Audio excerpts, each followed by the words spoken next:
Hey guys, it's right here. Sorry, I have a fan on in the background. It's really hot in my room, but today I want to talk about why you shouldn't use your Xbox 360 controller on your Windows 10 PC. So let's rewind about 3 to 4 days ago, and I'll explain to you guys what happened. So I was sitting here and I wanted to play Batman Arkham Asylum Game of the Year Edition on Steam. However, I didn't want to use mouse and keyboard. I just wanted to sit back, relax, and get a little bit further away from the monitor. So I decided to plug in my Xbox 360 wired controller. So I plugged it in, and I was playing, and then in the middle of combat, the controller just shuts off. I'm like, oh, well, you know, that's okay. And then I was like, I'll just unplug it, plug it back in, because this has happened before. I unplug it, plug it back in, and nothing. I get absolutely nothing in the controller. So I'm like, okay, let me see if the game became unresponsive. So I used the mouse and keyboard. The mouse and keyboard worked. So I'm like, okay, well, let me try an Xbox One controller. And I hooked up my Xbox One controller via using a USB cable, okay? And that worked perfectly fine, but the 360 controller wasn't working. After a little bit, I decided I didn't want to play Batman Arkham Asylum no more. I went ahead and jumped off the game, and then I looked in the bottom right-hand corner of Windows 10, and there was 56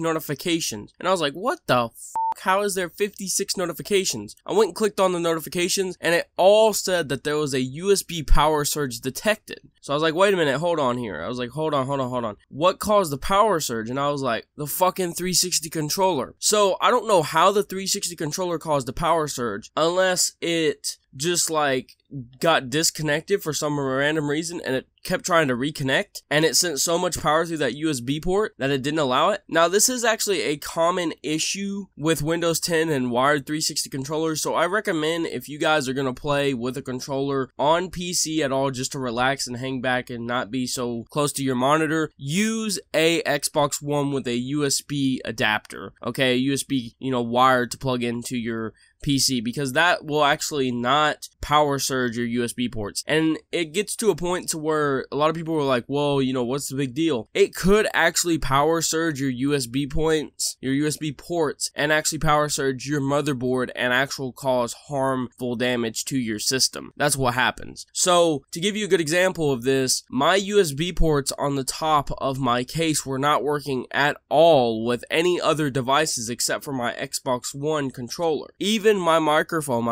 I was like, oh, it's blue, it's on, it should be able to record. And when I went to record, it said it could not contact the device. And I was like, oh shit. And I tried thumb drives and everything, nothing would turn on and nothing would connect. So what I actually had to do was go into Device Manager, go under Universal Serial Hubs, I believe it's what it's called, go down to Root Hubs and uninstall all of the Root Hubs and then restart my PC, which then they reinstalled all the drivers and it was perfectly fine. But guys, just a little bit of a heads up, I wouldn't recommend using a wired 360 controller on Windows 10 anymore. It seems to only have happened recently after the anniversary update when that came out for Windows 10. It never happened before that. I've seen online there were no posts before that. So maybe it was a conflicting issue between, the anniversary update and that. But that's it. I hope you guys enjoyed the video, and I'll see you guys next time.